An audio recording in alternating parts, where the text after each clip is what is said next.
Olá pessoal, hoje nós vamos falar sobre procrastinação. E se você é daquelas pessoas que espera até o último segundo para começar alguma tarefa, cuidado, você pode estar sendo vítima do vício da procrastinação. Mas você não está sozinho. Esse hábito terrível de adiar afazeres acomete muito mais gente do que se imagina.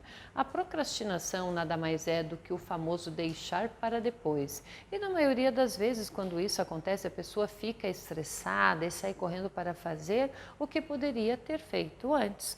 No caso de crianças e adolescentes, para que elas se desenvolvam de forma pessoal e emocional, é preciso encontrar alternativas para eliminar a procrastinação desde cedo. Ok? E diante disso, nós vamos aqui explicar para você o que é esse vício da procrastinação, como ele prejudica a aprendizagem e a importância dos comportamentos dos pais em relação ao ato humano de procrastinar. Segundo o dicionário, procrastinar é o ato de postergar para amanhã, ou ainda significa adiamento.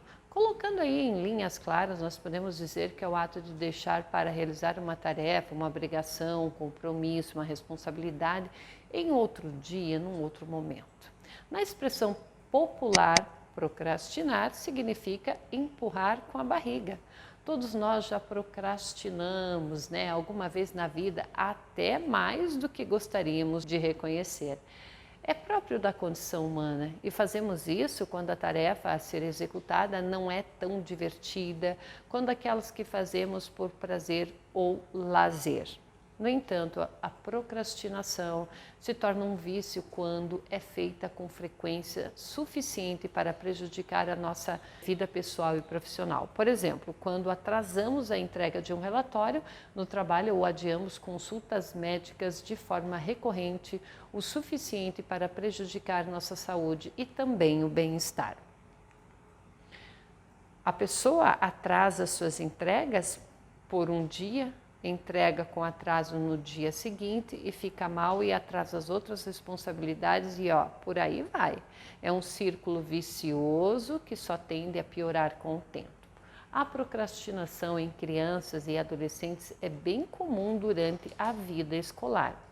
Ela manifesta-se principalmente quando existe um trabalho demorado, que deveria ser feito antes de jogar videogame, questões de fixação que atrapalham a ida ao cinema ou até mesmo a prática esportiva que deixa de ser feita quando estreia aí uma nova série na TV. Geralmente, a procrastinação ela surge devido à falta de gerenciamento de tempo e organização. Em muitos casos, também devido à falta de gestão emocional frente às emoções como medo de falhar ou baixa autoestima ocasionada por problemas de aprendizagem e também de insegurança.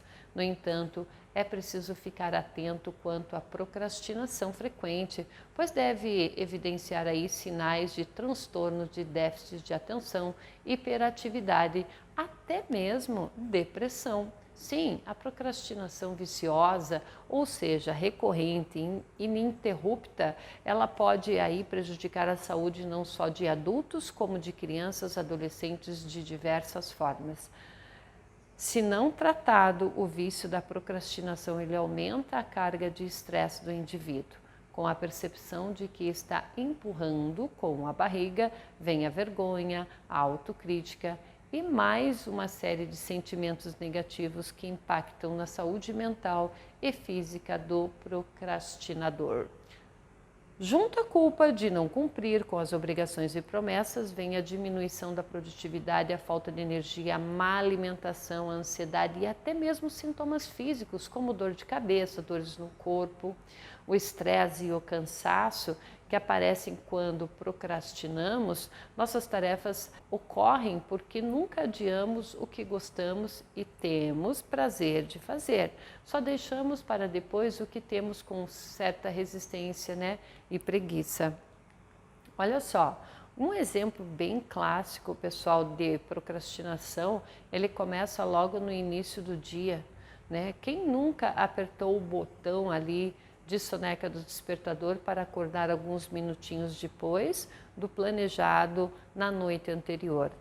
Sem contar em trabalhos, né, e relatórios que sempre deixamos para a última hora. Esses sintomas prejudicam não só os adultos, como também as crianças e adolescentes. Porém, no caso dos jovens, o maior agravante se deve na ineficiência no gerenciamento de emoções.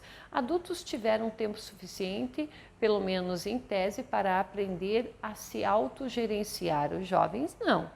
Tudo é novo, assim como as responsabilidades, os medos e os sentimentos.